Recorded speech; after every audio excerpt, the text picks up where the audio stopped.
Everyone, আসসালামু আলাইকুম। কেমন আছেন সবাই? আশা করি আপনারা সকলেই ভালো আছেন। Welcome back to another blog. অনেকদিন পর আপনাদের কাছে একটা ব্লগ নিয়ে চলে এসেছি। তো আজকে ছুটির দিন, আজকে 15ই আগস্ট। তো ভিডিওটা দিতে একটু লেট করে গিয়েছি, একটু কাজের ব্যস্ততার কারণে এডিটিংটা কমপ্লিট করতে পারিনি। তাই তো একটু ছুটির দিন ঘুরতে বেরিয়েছি। তো কোথায় ঘুরতে যাব ভেবে ভেবে ডিসাইড করলাম একটা দারুণ জায়গায় যাব। সপ্তাহের ঘোরার অন্যতম ডেস্টিনেশন অনিকেত ড্যাম। মেদিনীপুর শহরের খুবই কাছে রয়েছে প্রাকৃতিক সৌন্দর্যে মরা এই স্থান। তো সঙ্গে থাকুন, পুরো ভিডিওটা দেখুন। ইব্রাহিম তো যেতে যেতে ঘুমিয়ে পড়েছে, ঠান্ডা ঠান্ডা হাওয়া লাগছে, তো ওই জন্য আরাম পেয়েছে, ঘুমিয়ে পড়েছে। সারাদিন বদমাইশি করছিল, তো এখন ঘুমিয়ে পড়েছে। তো চলে এলাম ফাইনালি সেই জায়গায়। তো চলুন আপনাদের একবার চারিদিকটা ঘুরে দেখাই।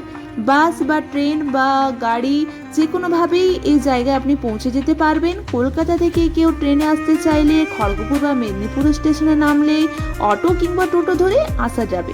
বাসে এলে নামতে হবে মেদিনীপুরের আমতলায়। সেখান থেকে সামান্য হাঁটলে কংসাবতী নদীতে রয়েছে বিশেষ জায়গা। ডিসেম্বরের ছুটিতে অবশ্যই ঘুরে দেখতে পারেন অনিকেত ড্যাম। আপনাদের আশা করি অনেক ভালো লাগবে। তো চারিদিকটা দেখতেই পাচ্ছেন, জলের প্রবাহ বেশ সুন্দর এবং সাইডের সূর্যাস্তের দৃশ্যগুলি আশ্চর্যজনক। এখন তো মেঘলা মেঘলা ওয়েদার করেছে, ওই জন্য ভালো করে অতটা বোঝা যাচ্ছে না, কিন্তু একটু রোদ থাকলে এই ঝলমলে রোদটা যখন সূর্যের অস্ত যায় খুব সুন্দর লাগে দেখতে। একটু মাছ নেব বলে চলে এসলাম, কিন্তু এখন মাছ পড়েছে কিনা সেটাও দেখতে হবে। ওই দিকে একটা জাল ফেলা আছে, তো ওখানে মাছ ধরা হচ্ছে। একটু এগিয়ে যায়, একটু অপেক্ষা করব, যদি মাছ পড়ে তো ভালো, আর না যদি পড়ে তাহলে সামনেই কাকুগুলো মাছ সব ঢেলে বিক্রি করছে। মানে এখান থেকে দাদাগুলো নিয়ে গিয়ে ওখানে মাছ ঢেলে দেয়, তো ওখান থেকে তারা বিক্রি করে।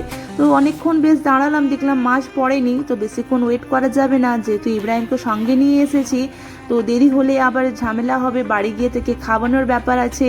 টাইমে টাইমে বাচ্চাগুলোকে খাবার না দিলে আবার তখন খেতে চাই না। তো যাই হোক, এখন তো আর দেখতে পেলাম না মাছটা, তো সামনে থেকে গিয়ে ওখান থেকে নিয়ে নেব।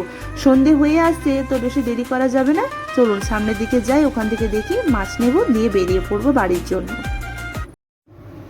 সেরকম মাছ দেখতে পেলাম না, বড় কাতলা মাছ খুঁজছিলাম, কিন্তু সেরকম তো মাছ নেই। ওই ছোট মাছগুলো 500 গ্রামের মতো নিলাম। বেশি নিয়ে নিলে আবার বাড়ি গিয়ে পরিষ্কার করতে করতে সেই রাত্রি হয়ে যাবে। ইব্রাহিম জিদ করছিল বলে নিলাম না, তো ওইগুলোও নিতাম না। 500 গ্রামের মতো নিয়েছি। এবার বেরিয়ে পড়ি। যাওয়ার সময় ফুচকা খেতে একটু দাঁড়িয়েছি, যেহেতু বিকাল থেকে বেরিয়েছি তো কিছু খাইনি, ভাবলাম একটু ফুচকা খেয়ে যাব। মাছও নিয়েছি, তাড়াতাড়ি করে বাড়ি ফিরতে হবে। তো সুইমিং ক্লাবটাই দেখছি প্রোগ্রাম আছে, এটা মেদিনীপুর সুইমিং ক্লাব। তো ওই জন্য ভাবলাম একটু ভিতর দিক থেকে ইব্রাহিমকে একটু ঘুরিয়ে নিয়ে আসি। ইনশাল্লাহ ওকে আর বছর ভর্তি করব।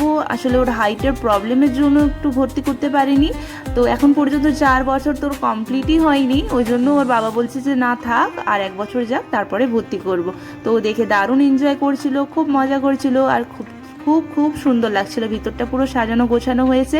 তো প্রোগ্রাম ওদের এখনো স্টার্ট হয়নি, হতে হতে এখন রাত্রি হয়ে যাবে। তো আমরা যেহেতু মাছ নিয়েছি আর ওয়েট করা যাবে না, ওই জন্য বেরিয়ে পড়বো। এবার একটু ফুচকা খাবো, দিয়ে বাড়ির জন্য বেরিয়ে পড়বো। জলগুলো দেখুন কি সুন্দর পরিষ্কার, এখানে চারিদিকটা খুবই পরিষ্কার, সব দিনই পরিষ্কার থাকে। তো ইনশাআল্লাহ দেখা যাক, আর বছর 2026-এ ইব্রাহিমকে ভর্তি করার ইচ্ছে আছে। তো ইনশাআল্লাহ সুস্থ স্বাভাবিক থাকলে অবশ্যই ভর্তি করব। এবার বেরিয়ে পড়বো বাড়ির জন্য। চলে আসলাম মাছ নিয়ে। এবার মাছ বাছার সময় চলে এসেছে। ইব্রাহিম তো অনেক এক্সাইটেড আমার সাথে মাছ বাছবে বলে। চলুন আজকে ব্লগটা এখানে শেষ করলাম। ইনশাআল্লাহ দেখাবে একটি নতুন ব্লগে। সুস্থ থাকুন, স্বাভাবিক থাকুন। আল্লাহ।